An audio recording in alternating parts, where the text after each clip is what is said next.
Et laissez votre attention se stabiliser dans une position d'observation, mais neutre et détachée. Une position d'observation où vous ne cherchez pas à manipuler le contenu de votre expérience.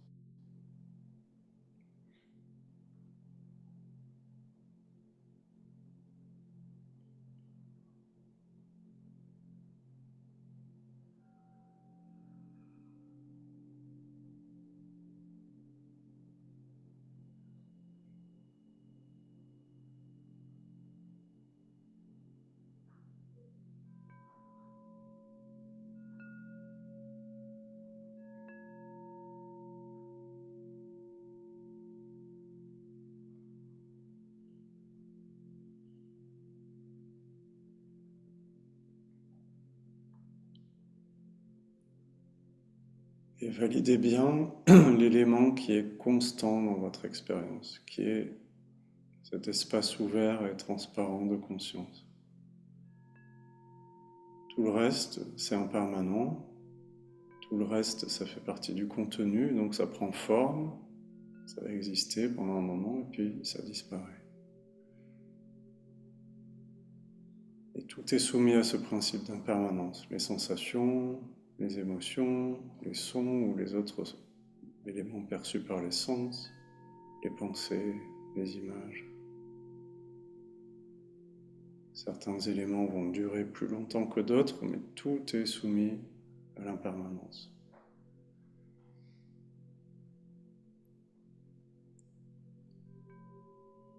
Donc abandonnez le contenu à ce principe d'impermanence et restez avec ce qui est constant, c'est-à-dire vous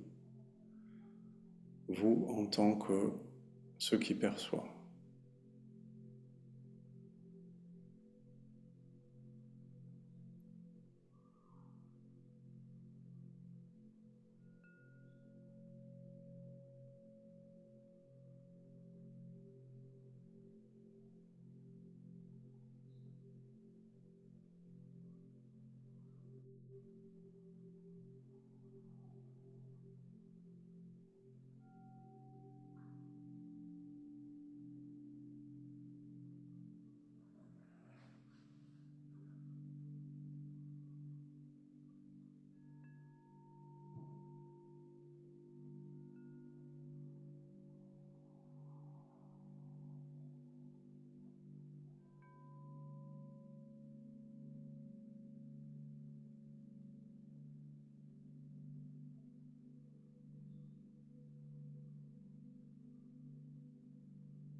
Et vous voyez que même les images de vous-même, même les souvenirs, ou même la narration intérieure, ça fait partie du contenu.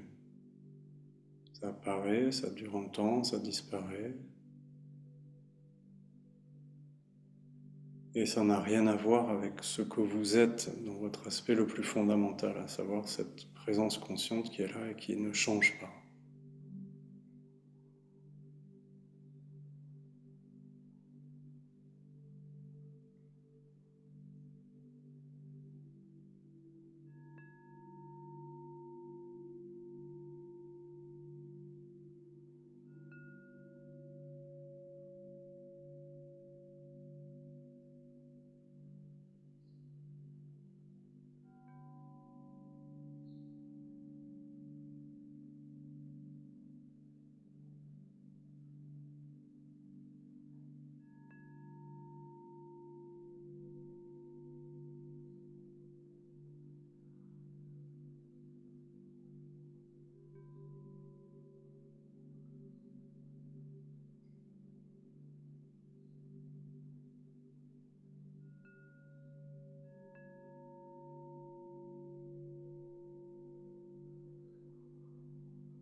Et notez bien que quel que soit ce qui prend forme dans la sphère du mental, que le mental recrée une narration, ramène l'identité au premier plan, ramène ces images de vous-même et projette ces images dans une d'historique et dans le temps.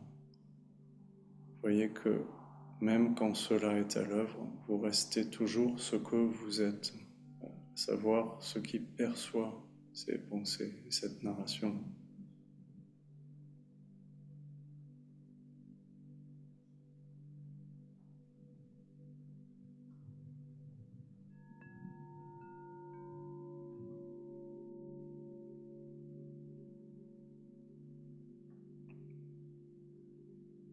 Donc aucune activité de la pensée ne peut vous empêcher d'être ce que vous êtes. Toute activité de la pensée est perçue.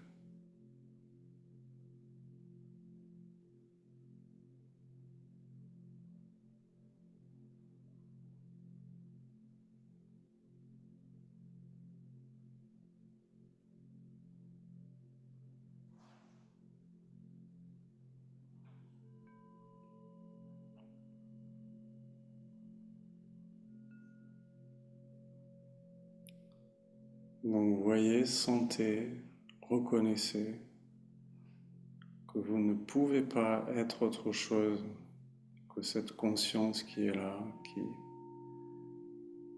illumine la totalité de votre expérience.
Et également, sentez, ressentez que cette conscience n'est pas quelque chose.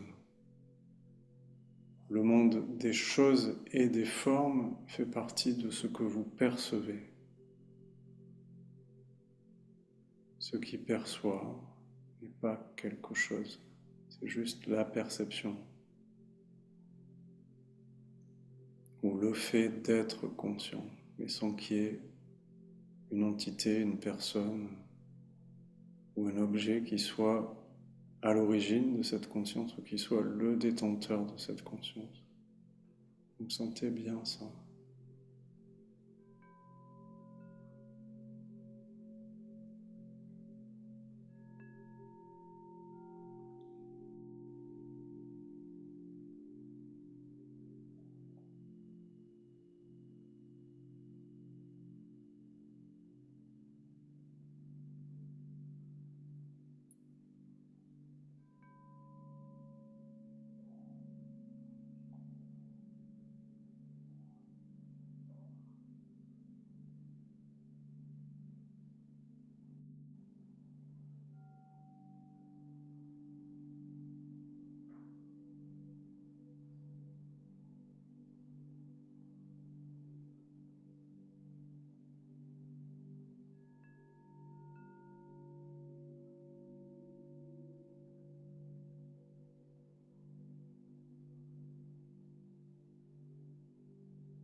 Et regardez maintenant, pour aborder ce thème de la compassion, regardez comment la conscience rentre en contact avec les objets qui sont perçus.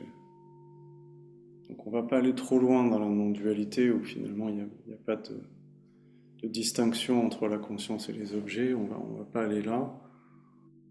On va continuer d'imaginer d'une certaine façon que les objets sont séparés de la conscience, juste à titre d'expérimentation. Et regardez comment la conscience rentre en contact avec les objets qui apparaissent, avec la prochaine sensation, le prochain son ou la prochaine pensée par exemple.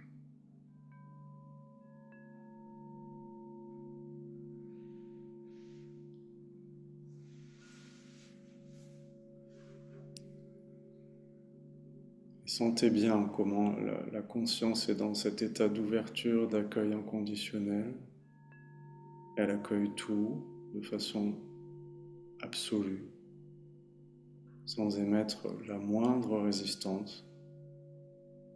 Donc elle accueille tout dans un mouvement de douceur, de réceptivité,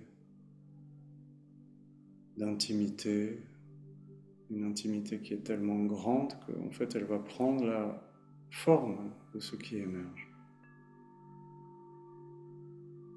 Donc sentez ça, connectez avec ce que j'évoque là, de la façon dont ça peut apparaître dans votre expérience.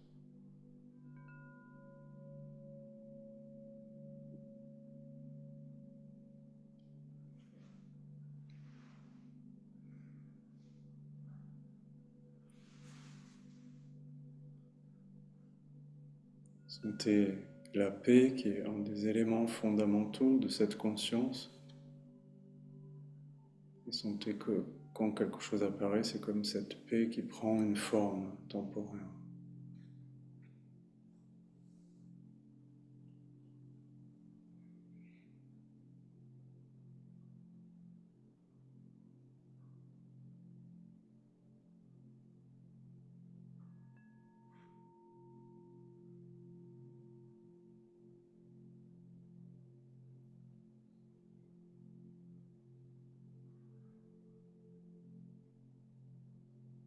Peut-être ça va évoquer une qualité de douceur dans votre expérience, de réceptivité.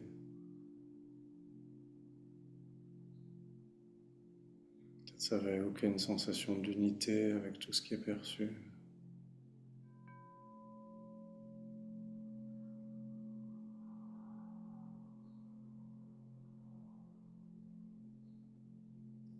Et sentez bien l'absence totale de conflit entre la conscience et ce qui apparaît en elle. Absence de conflit, absence de séparation, absence de frontières.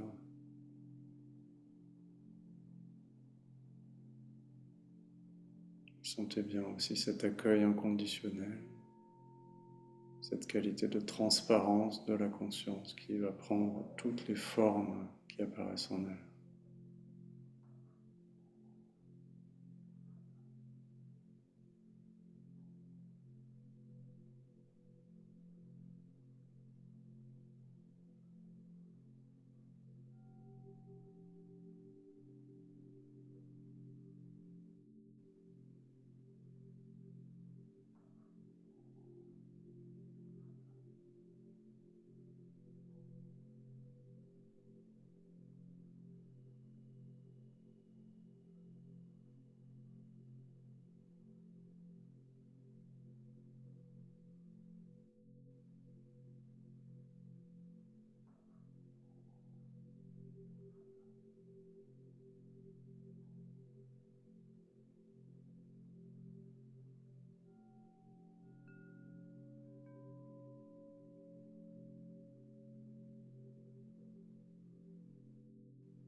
C'est dans cette absence de séparation, de friction, que prend racine cette qualité de compassion qu'on évoque aujourd'hui.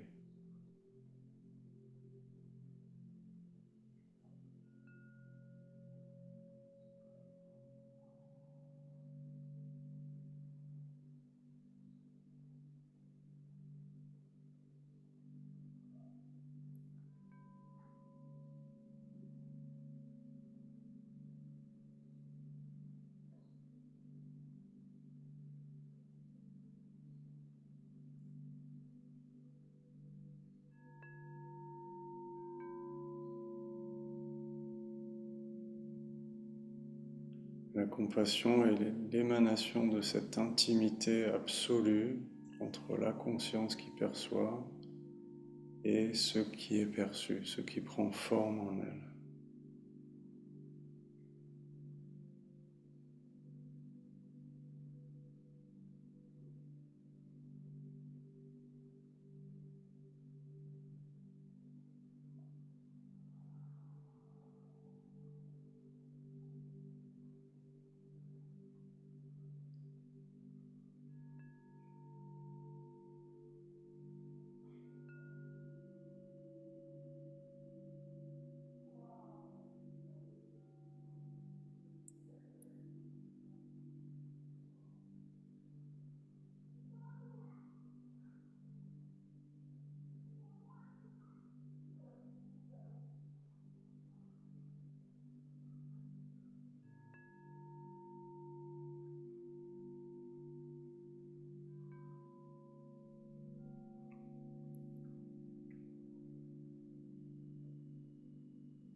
Cet espace infini de la conscience accueille tout de façon inconditionnelle, sans même la possibilité de résister. Un tel degré de transparence, d'accueil, une telle intimité qu'il n'y a plus de possibilité de résister.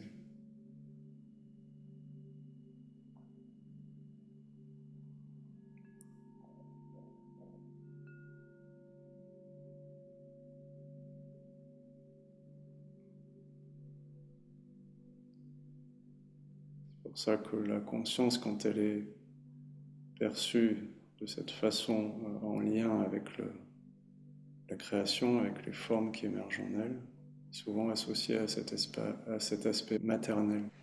Donc elle est comparée souvent à la mère divine, à ces grands bras qui sont ouverts et qui accueillent tout ce qui prend forme, qui prend toutes les formes. Et voyez comment cet accueil est ressenti en vous, de façon somatique, dans le corps. Sentez les qualités que ça évoque, la douceur peut-être, le repos, l'apaisement, l'absence de conflit, la paix, la bienveillance, peut-être la compassion,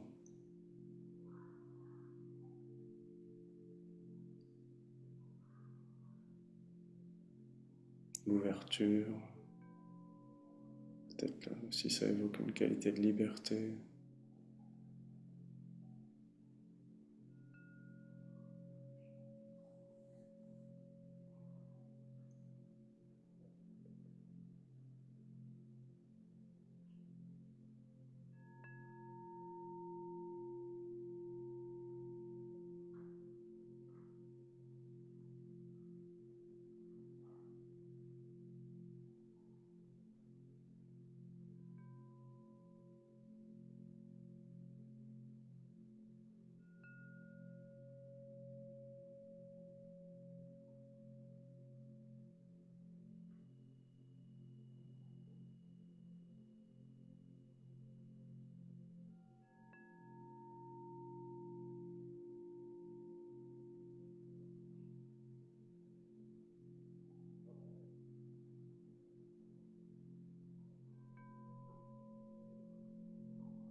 Et pour un moment, essayez de stabiliser votre attention dans la région du cœur, dans la cage thoracique, et sentez comment cette conscience, cet espace ouvert et transparent, est perçu de façon somatique à travers l'expérience du cœur. Quand je dis cœur, là, c'est plus le chakra du cœur que l'organe. Donc à partir de cet étage-là du corps,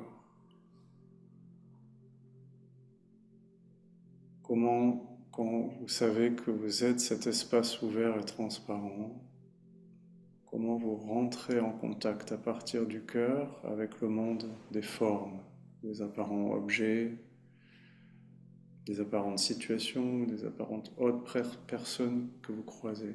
Comment la conscience rentre en contact avec le monde des formes par le centre du cœur. Et regardez ce que ça évoque en vous, ce questionnement.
Essayez de sentir comment ce que vous avez contacté juste avant, là, ces qualités de transparence, d'accueil inconditionnel, d'intimité, d'ouverture, de douceur, comment ça peut prendre forme dans l'espace du cœur.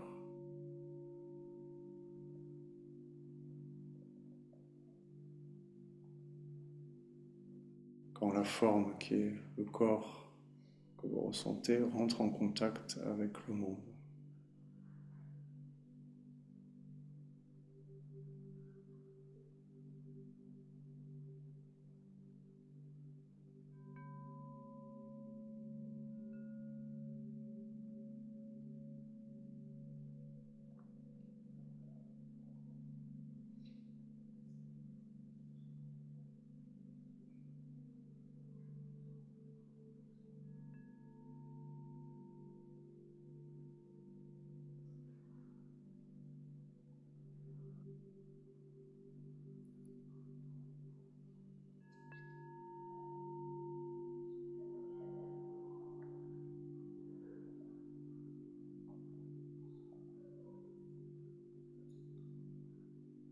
Donc, quand vous restez connecté avec le cœur, vous allez pouvoir sentir comment ces qualités-là de douceur, d'ouverture, de bienveillance, de compassion, qui sont les qualités de la conscience, peuvent commencer à s'incarner et à vivre dans l'expérience de la personne.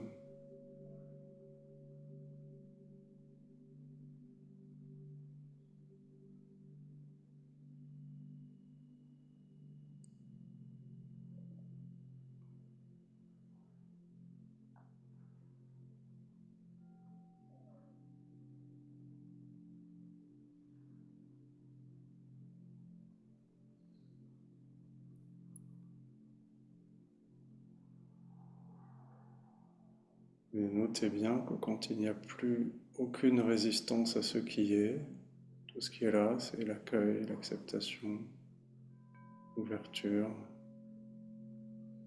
la compassion, la bienveillance. Sentez bien que ce sont les parfums naturels de votre être.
Et dans ce que vous avez ressenti, expérimenté tout à l'heure sur un plan plus impersonnel, du point de vue de la conscience, vous pouvez maintenant l'incarner sur un plan plus personnel, continuant de sentir que vous êtes la conscience, mais en sentant aussi comment la conscience s'incarne dans la forme, comment à partir de cette forme elle rentre en contact avec le monde.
Et de cet espace du cœur, ce mouvement de compassion va prendre la forme de, naturellement, de souhaiter que si vous imaginez une personne devant vous, ça va être de souhaiter que cette personne ne soit plus en souffrance, qu'elle puisse évidemment accéder à cette paix, naviguer dans la vie à partir de cet amour, de cette compassion, comme vous.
Vous voyez vraiment, sentez vraiment que dans le cœur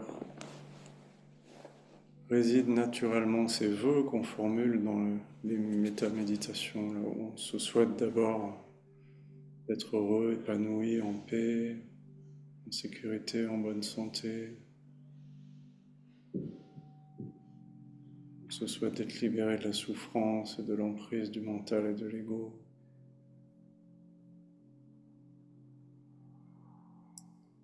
On se souhaite de vivre connecté avec notre nature profonde, avec cet amour qui est là au cœur de notre être. Vous voyez que ça, c'est les prières qui sont là, qui vibrent naturellement dans cet espace du cœur. Et si on se tourne vers les autres, c'est ce qui fleurit aussi naturellement. On a envie que les autres soient libérés de la souffrance. On souffre de les voir souffrir. On ressent, on comprend leur douleur et on leur souhaite naturellement d'être heureux, en paix, épanoui, libre, en sécurité, en bonne santé.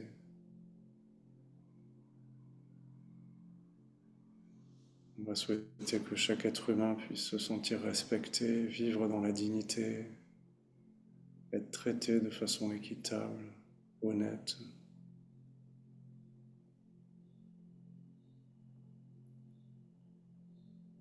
Tout ça, c'est ce qui émane naturellement de notre être. Donc sentez ça. Sentez que vous n'avez pas d'effort à faire que ce soit là.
Et par contre, cette compassion peut aussi s'exprimer en posant des limites, en disant non, en disant stop. Si évidemment quelqu'un respecte pas notre espace personnel ou a tendance à abuser de notre bienveillance, il y a une limite qui va se poser, mais qui n'est pas contre l'autre. On n'a pas besoin de se fermer et de se mettre en conflit avec l'autre. La limite, elle est juste pour nous-mêmes. C'est l'expression de cette compassion pour nous-mêmes. J'ai besoin que mon espace soit respecté. Parce que c'est uniquement tant que cet espace est respecté que je peux rester ancré dans ces qualités de compassion et de bienveillance. Si je laisse cet espace ne pas être respecté, et donc si je ne peux pas ou si je refuse de poser les limites et de les maintenir en place, je ne vais pas pouvoir me sentir en sécurité, et donc les mécanismes de protection et de défense vont s'enclencher et donc me couper de ma nature profonde. Donc sentez bien aussi que cette compassion peut s'exprimer par un non, par un stop, par un ça suffit, par un je n'accepte pas ça. Respect et dignité. Ça va avec cette compassion.